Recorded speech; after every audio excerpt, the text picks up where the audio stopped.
Cricket player Virat Kohli அவர்கள் சில நாட்களுக்கு முன்பு தான் வந்து டெஸ்ட் கிரிக்கெட்டை விட்டு விலகி இருந்தார்னு சொல்லலாம்.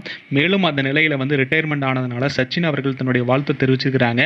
அந்த வகையில் வந்து எண்ணற்ற இளம் தலைமுறையினான கிரிக்கெட்டில் நுழைவதற்கான உத்வேகத்தை தூண்டியது உங்களால் தான். நீங்கள் விட்டு செல்லும் உண்மையான சொத்துன்னா அது வந்து கிரிக்கெட்டுன்னே சொல்லலாம். அது நிறைய பேர்த்த இளைஞர்களை உத்வேகத்தை தூண்டியிருக்குன்னே சொல்லலாம். அசாத்தியமான டெஸ்ட் பயணம் உங்களை வசமாக்கியுள்ளது. இந்திய கிரிக்கெட்டுக்காக வெறும் ரன்களை தாண்டி கிரிக்கெட் மீது மிகுந்த ஆர்வம் கொண்ட வீரர்களையும் ரசிகர்களையும் நீங்கள் உருவாக்கி தந்துள்ளீர்கள் அப்படிங்கிற மாதிரி வந்து சச்சின் டெண்டுல்கர் விராட் கோலியை பற்றி புகழாரம் சூட்டியுள்ளார்.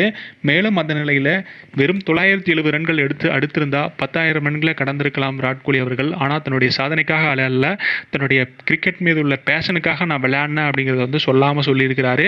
மேலும் அனுஷ்கா சர்மாவும் விராட் கோலியை பற்றி ரொம்ப புகழாரம் சூட்டியுள்ளாங்க. உங்களுடைய வலிகளும் வேதனைகளும் எனக்கு மட்டும்தான் தெரியும், வேற யாருக்கும் தெரியாது. உங்களுடைய வெற்றி மட்டும்தான் ரசிகர்களுக்கு தெரியும் அப்படிங்கிறத வந்து ரொம்ப உருக்கமாக சொல்லியிருந்தாங்கிறது குறிப்பிடத்தக்க கூடிய விஷயம். இது போன்ற தகவல்களை அறிந்து கொள்ள நம்மளுடைய சேனலை மறக்காம சப்ஸ்கிரைப் பண்ணிட்டு பாருங்க. நன்றி, வணக்கம்.